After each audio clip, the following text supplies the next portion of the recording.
right now we are ready to move on to the Q&A. Okay, cool.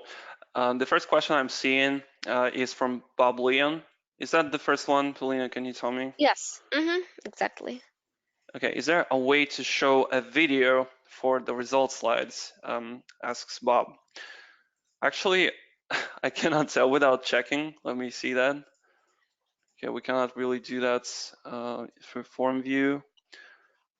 If we go to slide view, though, we are able to add the video through slide view, but as you learned today, it won't be visible on the smartphone. So I would probably add that to a PowerPoint slide after the quiz, because you have that additional layer of PowerPoint-based branching if you're using Suite.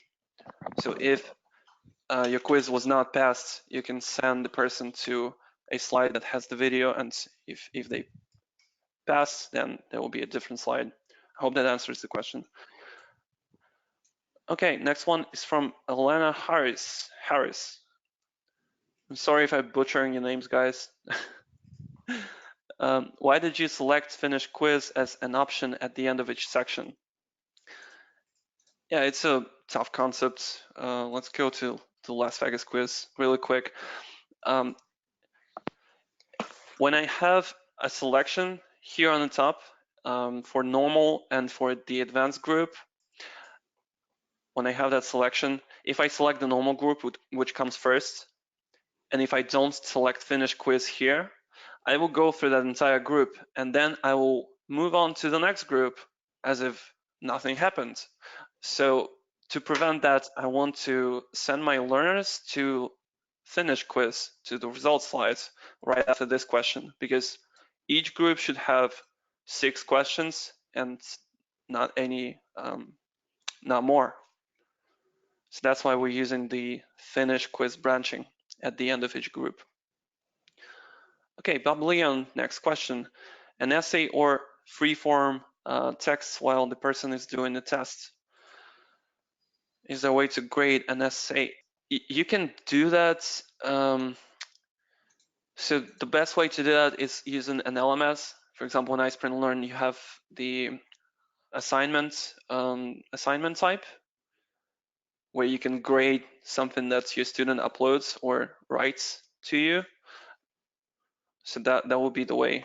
You cannot really grade a quiz that exists without an LMS, just standalone quiz on a website. Anyway, if I understood you correctly, just let me know by email. And now we got another one from Grace Sutherland. Grace is asking, my question is related to poor network infrastructure and using questions that will work properly without a system. Are there types of questions that I should avoid using in an educational module so that it works properly? It's not like there are types of questions you should avoid, but I think you should avoid putting too much media and using PNGs that are like really big. You should use JPEG instead. Also, optimize your videos, because MP4 and MKV can get really big. You should optimize them. And I don't think that video with resolution higher than 1080p is worth putting into an online module on the web. So full HD should be the maximum. I don't really have any recommendations in particular for the question types, because they're kind of like the same. So it's just about media, I think. The next one is from Serena Tsun. Are we able to use the iSpring quizmaker effectively without having an LMS? If that works for you, you can set up sending results to an email address, to your email in properties. That's not going to allow you to have a database of those results or anything, because the quiz is just a piece of content. It cannot maintain a database. But you can also send results to server. You will need to fiddle with scripting with PHP or something like that. But if you have it someone that can program this solution, you can totally send results to server, and then the server will acquire those results and give you a spreadsheet with the details. Though you will need to set it up yourself. We have some getting started tutorials on that, but most of the work you will need to do yourself. Now, the next one is from Stephanie Counts. Is there an ability to use a variable to refer to a student by name during a quiz? For example, good job, Rebecca. Yes, there is. But you need to remember that in order to use that technique, you need to collect the name first. Without an LMS, you can do that by going to Introduction and selecting the user info slide. So here you can ask for the username, and okay, I'm gonna turn on randomization just to show you. Let's put my name here.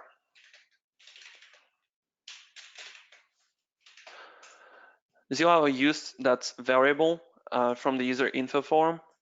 Username, I just put it between the percentage sign, one on each end, and then if I preview the entire quiz,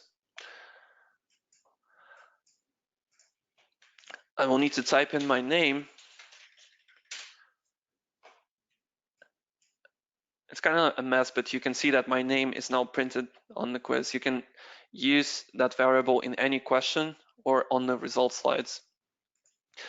If you upload a quiz to an LMS, the quiz will automatically extract this data from the LMS.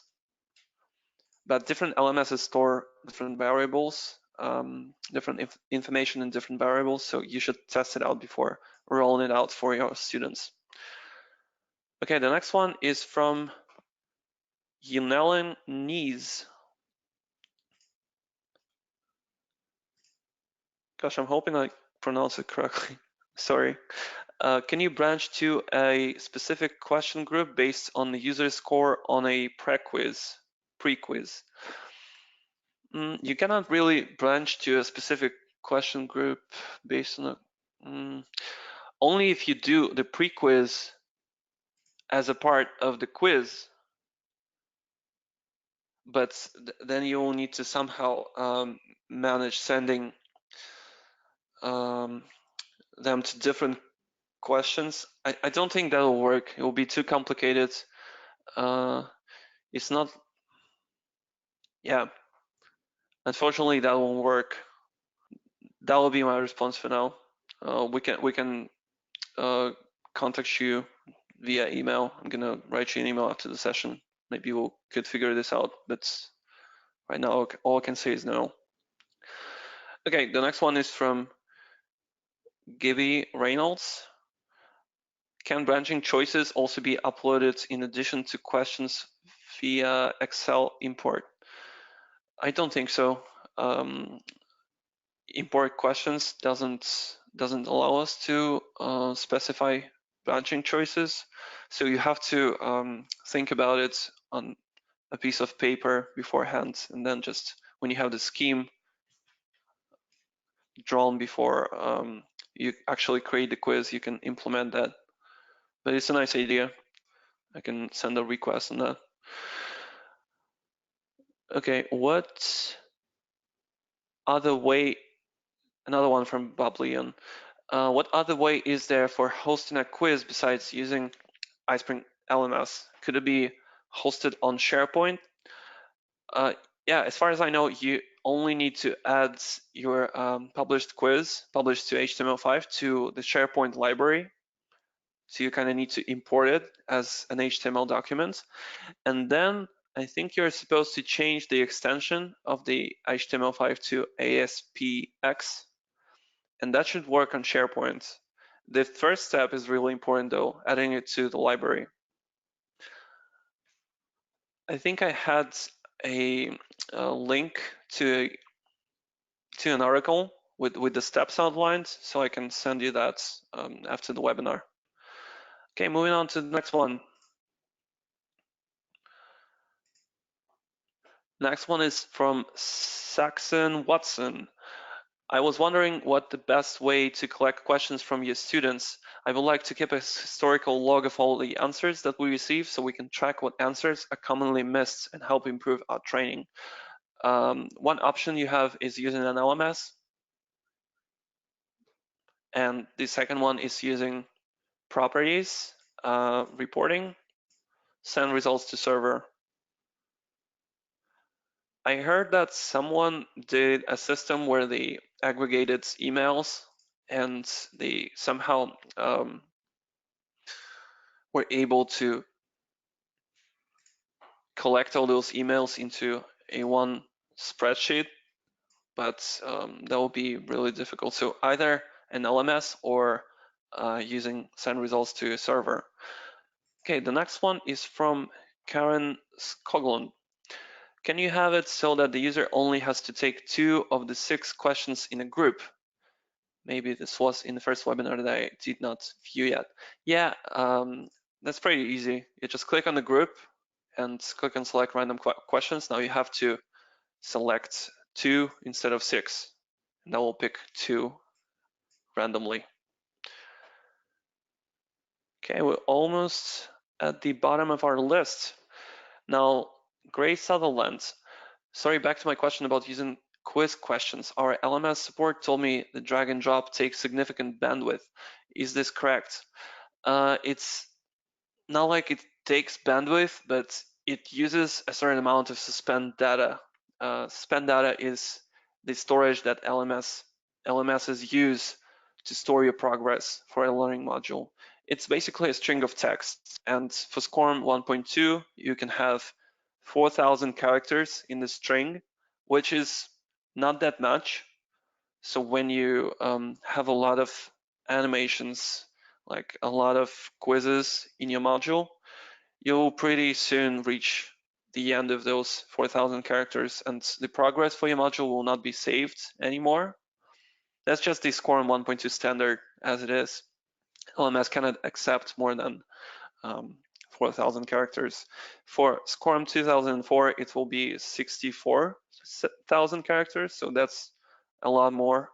I'm not sure which standard you're using in your LMS, but I think it's manageable. We can work it out in some way. So I'm gonna write you an email too. Okay, Libby Quell is asking, would you please show how you got that name slide again? Yeah, sure. We need to click on, let me remove that first. We need to click on introduction and then click on user info. So that's the user info slide where we have the variable for username, and any other variable you'd like to use, you can type it in here and then use it in the text in your questions, just the same way as you do with username. Okay, now Albert Bautista. I use the feature of randomizing the questions inside the A question group, like ask only 10 out of 20 questions randomly. My question is, can we make a certain question not random or a must answer within that question group beside the other random questions?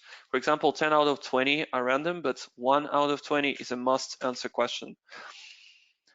In that case, I would say that you should move that question into a separate group.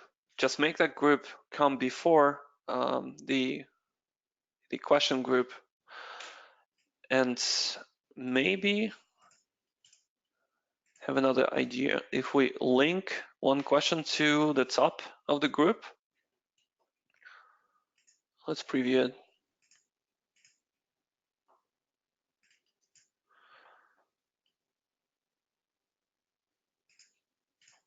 It's not the first one, right? No. No, that won't work.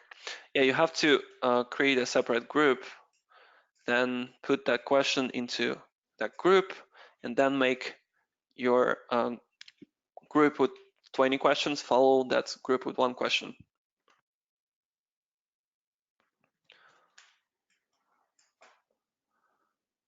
Okay, I don't think we have any questions left.